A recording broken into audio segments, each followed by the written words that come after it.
Bonsoir Monsieur Seth Coco. Oui, bonsoir Vous monsieur. êtes actuellement un des leaders d'opinion africains et ivoiriens le plus écouté sur le net. Oui. Vous faites le buzz comme on dit. Et actuellement la Côte d'Ivoire vit une crise assez particulière et dure. Que pensez-vous de ce qui se passe en ce moment à Abidjan? Ben, je suis triste. Je suis triste de savoir ce qui se passe à Abidjan. Mais bon, c'est un sujet que j'ai abordé depuis bientôt 12 mois que je parle de cela. J'avais prévenu les Ivoiriens et tous ceux qui venaient régulièrement voir mes vidéos que notre président et grand frère Laurent Gbagbo n'était pas la bonne personne pour diriger un pays comme la Côte d'Ivoire. La Côte d'Ivoire a été bâtie par Houphouët-Boigny sur la base de l'unité, la paix, la paix, la paix, la paix. C'était le mot préféré de M. Houphouët-Boigny. Et après, le travail. Donc, M. Gbagbo, depuis qu'il est arrivé au pouvoir, je n'ai pas senti à lui des propos de paix. Il confond la paix et la division. Ou la paix et le franc-parler qui amenait souvent à des dérives. M. Gbagbo ne pouvait pas amener la Côte d'Ivoire à la paix. Résultat, il y a eu une crise qui a déclenché en 2002. Et depuis cette crise, ça fait 8 ans qu'on souffre. Et ces mêmes plans que je reprochais à M. Gbagbo ont été appliqués ces derniers temps. Parce que M. Gbagbo, il a compris que après le premier tour, il était en position défavorable pour le deuxième tour. Puisque M. Ouattara et Bédié s'étaient rassemblés pour aller contre Gbagbo au deuxième tour. Et à partir de là, M. Gbagbo a mis un plan en place, puisque c'est un fin stratège, il a mis cette stratégie en place. Et cette stratégie, aujourd'hui, a amené la Côte d'Ivoire à une crise aiguë. Voilà. Quel est ce plan, M. Seth Coco? Ben, ce plan, au début, peut-être les gens ne comprenaient pas cela. Mais nous, on a appelé déjà, dès le début, des personnes en Côte d'Ivoire pour leur dire qu'au deuxième tour, il allait avoir ce genre de plan. Ils n'ont pas pris ça, comment on appelle, ils ont pris cela à la légère. Et aujourd'hui, je suis sûr que ces personnalités regrettent. Parce que M. Gbagbo savait qu'il allait perdre les élections. La seule chose qui pouvait être à sa faveur, c'était d'envoyer la proclamation des résultats dans les mains du Conseil constitutionnel. Alors il a vu que dans le Nord, il ne pouvait pas gagner. Et qu'effectivement, tous les Ivoiriens, tout le monde entier sait que dans le Nord, M. Gbagbo n'a jamais gagné les élections. Et qu'il n'allait pas les gagner. Le deuxième tour, on a vu les résultats du deuxième tour, le Nord, il a été écrasé. Gbagbo a été écrasé dans le Nord. Alors, il fallait que le jour de la proclamation des résultats, qu'on bloque la CEI. Et c'est comme ça que le système Gbagbo a bloqué M. Youssouf Bakayoko, le président de la CEI, qui avait donc mission de proclamer les résultats définitifs et provisoires, on va dire, les résultats provisoires déclarés par la CEI. C'est M. Youssouf Bakayoko qui devait le faire. M. Gbagbo, dans son système, il fallait le bloquer. Vous avez même vu que devant la presse internationale, toutes les caméras du monde étaient braquées vers la Côte d'Ivoire et les membres du groupe Gbagbo ont brutalisé le porte-parole de la CEI. Ils ont déchiré les voix des Ivoiriens. Voilà. Et donc, si vous avez vu que devant les écrans, les gens peuvent agir de cette façon, alors, dans les bureaux, là où il n'y a pas de caméra, comment M. Youssouf Bakayoko a vécu? Voilà. Et donc, M. Youssouf Bakayoko a été séquestré par le camp Gbagbo. Vous avez vu aussi que, à un moment donné, là où M. Bakayoko devait proclamer les résultats, on a appelé toute la presse, on a rapatrié toute la presse de la CEI. On a viré la presse de la CEI. On a demandé à la télévision ivoirienne de plier bagages et de quitter les lieux. On a demandé à la presse internationale de plier bagages et de quitter les lieux.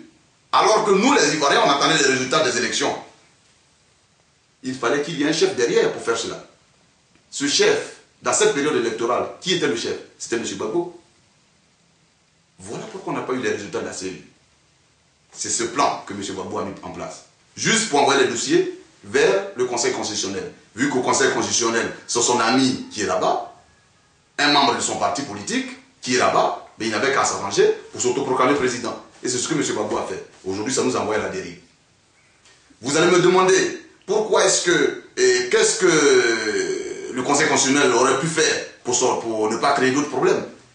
Le Conseil constitutionnel aurait été un conseil sage, M. Paul Yaoundé aurait voulu vraiment qu'il y ait la paix en Côte d'Ivoire, en toute sagesse, il aurait purement et simplement, vu que le président de la République en place, ou le président sortant, avait fait un préalable, il avait fait une déclaration, une réclamation, M. Paul Yaoundé n'avait qu'à annuler purement et simplement les votes du Nord et proclamer les résultats de la zone là où il n'y a pas de réclamation. Donc ce serait des résultats partiels et on aurait eu un vainqueur, partiellement un vainqueur, et qu'on programme une autre élection dans les 15 jours qui suivaient. C'était encore mieux de faire cela que de souffrir 2 jours après, comme on est en train de souffrir aujourd'hui. Il ne l'a pas fait. Tout ce qui était dans la tête de M. Paul Yaoundé, c'était de déclarer Gbagbo président de la République. Donc il a purement simplement annulé les votes des électeurs du Nord, ce qui n'est pas normal, ce qui est inadmissible. Puisque M. Gbagbo, c'est parce que ce pays est divisé et que les électeurs du Nord ne participaient pas aux élections qu'on a organisé les élections en Côte d'Ivoire, qu'on a appelé l'ONU pour venir certifier les élections en Côte d'Ivoire, qu'on a dépensé tous ces milliards pendant les 10 ans à organiser ces élections pour que le pays soit réunifié. On arrive maintenant en 2010, il annule les élections du Nord. Et il est président. Donc il va être président du Sud, ce qui est normal, puisque si moi je n'étais pas élu, tu ne peux pas me commander. Donc tout ce plan a été préparé par M. Gbagbo, soutenu par M. Paul Yaoundé, et aujourd'hui les Ivoiriens sont en train de payer les pots cassés de ce plan machiavélique. Voilà M. Gbagbo, son hypocrisie qui nous amène aujourd'hui à cette situation. Quelle est la solution pour sortir de cette crise, sachant qu'il y a la communauté internationale qui est sur le terrain en ce moment, comme M. Mbeki, et que toutes les médiations sont engagées pour retourner un peu la situation? Qu'est-ce qu'il faut faire? Moi, ce qu'il faut faire, je peux dire que les urnes ont parlé. Dans un premier temps, il y a un président qui a été élu et qui a été reconnu et certifié, dont l'élection a été certifiée par l'ONU. L'ONU avait mandat de certifier cette élection. M. Gbagbo avait signé un accord, lui, M. Gbagbo, M. Guillaume Soro, M. Bédier et M. Gbagbo, en fait, dans le cadre du CPC, avait signé un accord qui disait qu'à la fin, l'ONU devait certifier l'élection du nouveau président de la Côte d'Ivoire.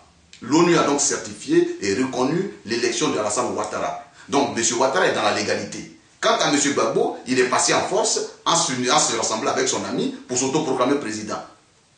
J'ai été même choqué de le voir prendre le grand collier de la nation ivoirienne, se le mettre au cou. Ça, c'était une insulte à l'intelligence de tous les Ivoiriens, puisqu'il y a des personnes dont on a annulé les votes. C'est comme ça qu'il voulait unir la Côte d'Ivoire, rassembler les Ivoiriens. Je trouve que ce n'était pas bien. Mais il y a un président qui a été élu, qui a été reconnu, qui est M. Ouattara.